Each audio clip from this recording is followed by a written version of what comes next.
जय माता दी दोस्तों, आप सभी का स्वागत है हमारे YouTube चैनल अमृता एस्ट्रो में। और आज की इस वीडियो में मैं बात करूंगी नए वर्ष 2025 के जनवरी माह के तुला राशि फल के बारे में। लेकिन उससे पहले आप सभी को इस आने वाले नए साल की बहुत बहुत शुभकामनाएं।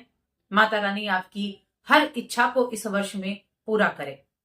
तो देखिए, जनवरी माह ये एक जो 2025 की नई शुरुआत है, ये आपके लिए किस तरह से शुरू होने वाली है, किन किन ग्रहों का जो गोचर होगा वो क्या क्या रिजल्ट आपको देने वाला है, ये सारी चीजें हम इस वीडियो में विस्तार से जानेंगे। बस आगे बढ़ने से पहले छोटा सा निवेदन है, चैनल पर पहली बार आए हैं तो चैनल को जरूर सब्सक्राइब कर लें। अब देखिए, इस महीने में अगर मैं ग्रहों की बात करूं तो जब इस महीने की शुरुआत होगी तब जो ग्रहों की पोजीशन होगी वो कैसी होगी। तो यहां देखिए, जब 1 जनवरी 2025 को महीना शुरू होगा, साल की शुरुआत होगी, तब आपकी राशि के स्वामी शुक्रदेव वो आपके पंचम भाव में बैठे होंगे शनि के साथ। शनि भी पंचम भाव में बैठे हैं और शुक्र ये अपने मित्र के साथ बैठे हैं, मित्र की राशि में बैठे हैं क्योंकि शुक्राचार्य हैं। उसके बाद इनका राशि परिवर्तन होगा जो कि इस महीने के अंतिम उसमें होगा। कब होगा? 28 जनवरी को शुक्रदेव आपके छठे घर यानी कि मीन राशि में प्रवेश कर जाएंगे, राहु के साथ युति करेंगे। इसके पहले यहां आपका जो तीसरा घर है, तीसरे भाव में सूर्यदेव विराजमान होंगे धनु राशि में, और साथ में बुधदेव भी 4 जनवरी को यहां प्रवेश कर जाएंगे, तो बुधादित्य राजयोग बन जाएगा। लेकिन इन दोनों ही ग्रहों का राशि परिवर्तन होना है 14 जनवरी। इस दिन सूर्य देव मकर राशि आपके चौथे घर में आ जाएंगे। मकर संक्रांति का पर्व होता है ना, वो मकर संक्रांति का पर्व तभी होता है जब सूर्य का गोचर मकर राशि में होता है। तो सूर्य आ गए आपके चौथे घर में। उसके बाद आपके 24 जनवरी को बुध भी मकर राशि में आ जाएंगे और यहां पर इन दोनों की युति से योग बन जाएगा, फिर से बुधादित्य राजयोग। इसके अलावा यह गुरु विराजमान है आपके अष्टम भाव में, और ये अष्टम भाव में रहेंगे, वक्री अवस्था में बैठे हुए हैं।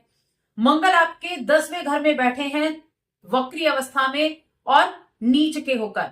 लेकिन इस महीने की 21 तारीख को, 21 जनवरी को मंगल देव वक्री चाल चलते हुए आपके नवम भाव में प्रवेश कर जाएंगे मिथुन राशि में। तो उनका जो नीच स्थिति थी वो भंग हो जाएगी, तो यहां आ जाएंगे ये।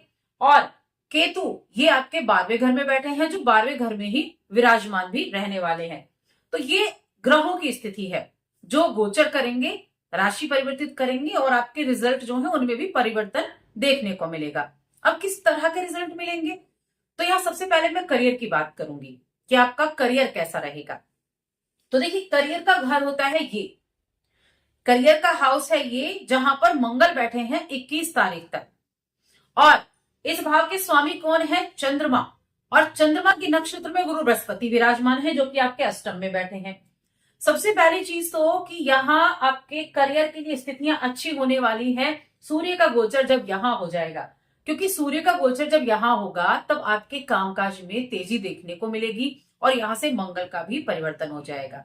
उससे पहले थोड़ा सा प्रेशर काम का आपके जीवन में रह सकता है, प्रेशराइज आप रह सकते हैं। आप जब होता है ना कि काम का प्रेशर तो बहुत ज्यादा है और मन काम में नहीं लग रहा है, कुछ ऐसी स्थिति रह सकती है। लेकिन शुक्रदेव की कृपा यहां आपके ऊपर रहेगी, आपकी राशि के स्वामी की, जो कि त्रिकोण में बैठे हुए हैं शनिदेव के साथ, और शनि कारक हैं आपके करियर के, हर एक करियर के भाव के कारक हैं। तो यहां स्थितियां ये बनेंगी कि आप अगर किसी भी तरह के मीडिया के क्षेत्र से काम करते हैं, आप आईटी फील्ड में काम करते हैं, आप कॉस्मेटिक से जुड़ा काम करते हैं, आप गारमेंट से जुड़ा हुआ ब्यूटी प्रोडक्ट्स वगैरह हो गए, तो इन तरह के चीजों से, थिएटर हो गया और ऐसी चीजों से जो जुड़े हुए हैं उनके लिए बहुत अच्छा ये समय रहने वाला है, उत्तम समय रहेगा। इस समय अवधि में परिवर्तन के योग भी बनेंगे और मध्य माह के बाद यहाँ स्थितियों में एकदम से बदलाव आएगा, कामकाज बड़ी तेज गति से चलेगा, एनर्जी आपके अंदर होगी, एनर्जी से आप काम करते हुए दिखाई देंगे। अब एक चीज है कि जो आपकी जमा पूंजी है वो आपकी अच्छी रहेगी, लेकिन अगर आप किसी नए काम की शुरुआत करते हैं तो उस नए काम में थोड़ा धीमी गति आपको देखने को मिल सकती है। कोई भी नया काम आप शुरू करते हैं तो नए काम की शुरुआत आपकी थोड़ी धीमी रह सकती है और वहां आपको ज्यादा एफर्ट डालने पड़ सकते हैं। लेकिन जिनका काम पहले से चल रहा है, जो बिजनेस कर रहे हैं, उनके लिए चीजें जो है वो ठीक बनी रहेगी। अब इस समय अवधि में देखिए, धन की स्थिति आपके लिए अच्छी रहेगी, संचित धन आप कर पाएंगे। बहुत सारे मांगलिक कार्यक्रम में आपको सम्मिलित होने का मौका भी मिलेगा। एक चीज का ध्यान रखें, कोई भी जो वाद विवाद की स्थिति अगर परिवार में होती है तो उसकी तरफ आपको ध्यान रखना है। अगर कोई जमीन को लेकर, प्रॉपर्टी को लेकर कोई केस वगैरह चल रहा है तो थोड़ा धैर्य बनाकर रखना है इस स्थिति में। जब तक कि गुरु मार्गी नहीं हो जाते हैं 4 फरवरी तक, तब तक आपको थोड़ा धैर्य बनाकर रखना है, क्योंकि कहीं ना कहीं स्थितियों में अगर ऐसी स्थिति होती है, द्वंद्व की स्थिति चल रही है, तो प्रॉब्लम ज्यादा क्रिएट हो सकती है। तो तब आपको सावधानी रखनी है। बाकी आपके लाभ की अगर मैं बात करूं, प्रॉफिट की अगर मैं बात करूं, तो संचित धन आप बिल्कुल कर पाएंगे, संचित धन की प्राप्ति होगी। शुक्रदेव भी आपके लिए स्थितियों में अच्छा बदलाव लेकर आएंगे, और शुक्र जब तक यहाँ विराजमान है आपको शेयर मार्केट वगैरह से अच्छे लाभ दिलाएंगे। कुछ ट्रांसफर के योग भी बन रहे हैं कि आपके लिए इस समय 20 जनवरी के बाद आपका कोई ट्रांसफर हो सकता है। अगर होने वाला था तो वो हो सकता है। कार्य क्षेत्र में बदलाव की स्थितियां बनी हुई हैं, क्योंकि ये समय परिवर्तन भी दिखा रहा है कि कामकाज में परिवर्तन भी होगा। ये परिवर्तन अच्छे के लिए ही होगा। अब जॉब में चेंजेस हो सकते हैं, एक जगह से दूसरी जगह भेजा जा सकता है। काफी दिनों से आपका रुका हुआ था, अगर प्रमोशन रुका हुआ था तो उसके भी चांसेस बनते हुए दिखाई दे रहे हैं। कामकाज के सिलसिले में ट्रेवल भी करना पड़ेगा, घर से दूर भी जाना पड़ सकता है। व्यापार करते हैं तो व्यापार के सिलसिले में आपको ट्रेवल करना पड़ सकता है। और एक चीज और है, अगर आप विदेश जाना चाहते थे कामकाज के सिलसिले में, या फिर शिक्षा प्राप्त करने के लिए आप जाना चाहते थे, तो इस महीने में अगर आप कोशिश करते हैं तो कहीं ना कहीं प्रॉब्लम सॉल्व होती हुई आपको दिखाई देगी। अब यहाँ एक चीज बड़ी अच्छी है कि जो राहु और केतु की पोजीशन की अगर मैं बात करूं, तो केतु आपके 12वें घर में बैठे हुए हैं और सूर्य के नक्षत्र में है, तो इच्छाएं आपकी पूरी होती हुई दिखाई दे रही हैं। जब आपकी राशि के स्वामी महीने के अंत में छठे में आएंगे तो कामकाज के सिलसिले में यात्राएं करनी पड़ेंगी, और तब आपके लिए वैवाहिक जीवन में थोड़ा सा सावधानी भी रखनी होगी। तब आपको सावधानी रखनी होगी, हेल्थ का भी थोड़ा सा ध्यान रखना होगा। 28 जनवरी से हेल्थ इश्यू हो सकता है, पेट दर्द की समस्या या पेट संबंधित कुछ प्रॉब्लम आपको देखने को मिल सकती है। तो उस समय अवधि में 28 जनवरी तब से आपको सेहत का थोड़ा ध्यान रखना है। उससे पहले सेहत ठीक ठाक रहेगी, ऐसी कोई बड़ी प्रॉब्लम नहीं दिखाई दे रही है। अब यहाँ बात करें आपके रिलेशंस की, तो देखिए जो हम वैवाहिक जीवन की अगर बात करें, तो वैवाहिक जीवन के स्वामी होते हैं मंगल देव, बैठे कहाँ हैं? नीच के घर में। तो कहीं ना कहीं द्वंद्व की स्थिति बनती हुई दिखाई दे रही है। लेकिन प्रेम के घर में यहाँ शुक्रदेव बैठे हुए हैं, और शुक्रदेव की दृष्टि आपके 11वें घर पर पड़ रही है, तो प्रेम जीवन अच्छा रहेगा। जैसे ही मंगल यहां से आपके 9वें भाव में पहुंचेंगे तो वैवाहिक जीवन में भी स्थितियों में परिवर्तन देखने को मिलेगा। आपसी जो असहमति चल रही थी चीजों को लेकर, वहां चीजें नॉर्मल होती हुई दिखाई देंगी। तो थोड़ी सी बस क्या करना है, नोक झोंक की स्थिति ना बन पाए, इस चीज का ध्यान रखना है। आपसी जो आपके बातें हैं उनके बीच में गैप नहीं लेकर के, कम्युनिकेशन गैप वो नहीं लेकर आना है। एक दूसरे की रिस्पेक्ट करनी है। इन चीजों का विशेष रूप से आपको ध्यान रखना होगा, ध्यान रखना है इन चीजों का। बाकी शुक्रदेव प्रेम के कारक हैं और पुरुष के लिए विवाह के कारक भी है, तो प्रेम विवाह के योग जरूर बन सकते हैं। प्रेम विवाह के योग बनते हुए आपके लिए दिखाई दे रहे हैं महीने के अंत तक। अगर आप अपने घर में बात करना चाहते हैं तो शुरू कर सकते हैं, क्योंकि 28 जनवरी से पहले पहले आप करेंगे तो ज्यादा अच्छा रहेगा। अब शिक्षा की बात की जाए तो देखिए, शिक्षा के घर में शनिदेव है, शिक्षा के घर में शुक्र भी बैठे हुए हैं, और ये शिक्षा के ही स्वामी है, 5वें भाव में बैठे हैं। जो भी बच्चे अपनी पढ़ाई को लेकर काफी परेशान चल रहे थे, अब मैंने बताया अभी जो हायर एजुकेशन के से जुड़े हैं ना, और किसी तरह के फैशन डिजाइनिंग का कोर्स कर रहे हैं, किसी तरह डिजाइनिंग का आप वेब डिजाइनिंग का ही हो गया, या फिर आप थिएटर वगैरह से जुड़े हुए हैं, तो उन लोगों के लिए बहुत अच्छा यहाँ समय होने वाला है। उनके एजुकेशन सिस्टम काफी अच्छा रहेगा, और आईटी फील्ड से जुड़े हुए हैं तो उनके लिए भी काफी अच्छा रिजल्ट यहाँ देखने को मिलेगा। छोटे बच्चों की अगर बात करें तो छोटे बच्चों के लिए मध्य माह के बाद स्थितियां अच्छी रहेंगी, पढ़ाई में मन लग पाएगा आपके। उससे पहले क्या रहेगा, उससे पहले आप थोड़ा टाल मटोल करते हुए दिखाई देंगे जो बच्चे हैं, कि पढ़ाई को थोड़ा इग्नोर करना, बाकी चीजों में ज्यादा रहना, किसी फंक्शन वगैरह को अटेंड करते रहना, तो थोड़ा डिस्टरबेंस रहेगा।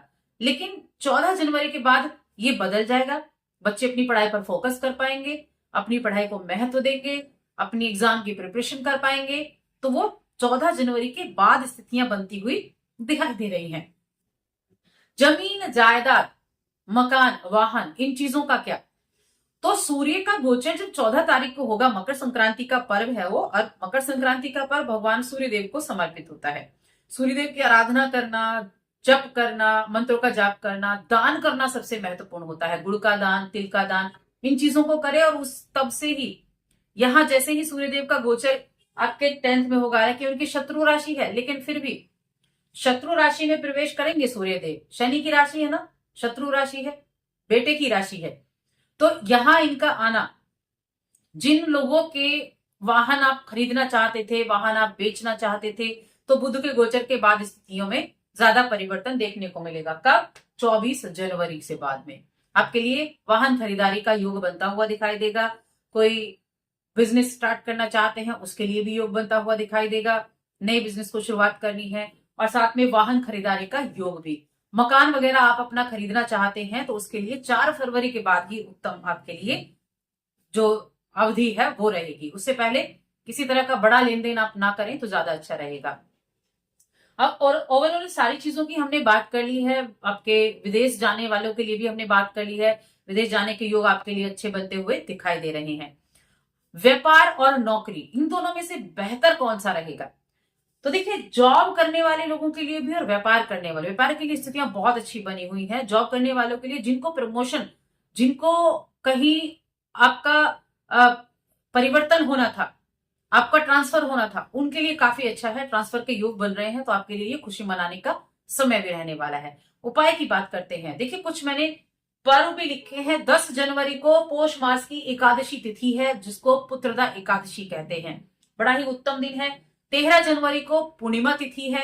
14 जनवरी को मकर संक्रांति है, और 17 जनवरी को संकट चौथ है, और 29 जनवरी को मौनी अमावस्या रहने वाली है। तो ये कुछ प्रमुख तिथियां हैं इस महीने की, जो काफी विशेष हैं। तुला राशि के जातकों के लिए अगर कोई घर में बीमार व्यक्ति चल रहा है, तो उनको एक उपाय जरूर करना चाहिए। अमावस्या के दिन आपको एक पूजा का नारियल, जो भी घर में बीमार व्यक्ति है और दवाइयां काम नहीं कर रही है, उसके ऊपर से 7 बार उतारे और बहते जल में प्रवाहित कर दें। बहुत अच्छा रिजल्ट आपको उसका देखने को मिलने वाला है।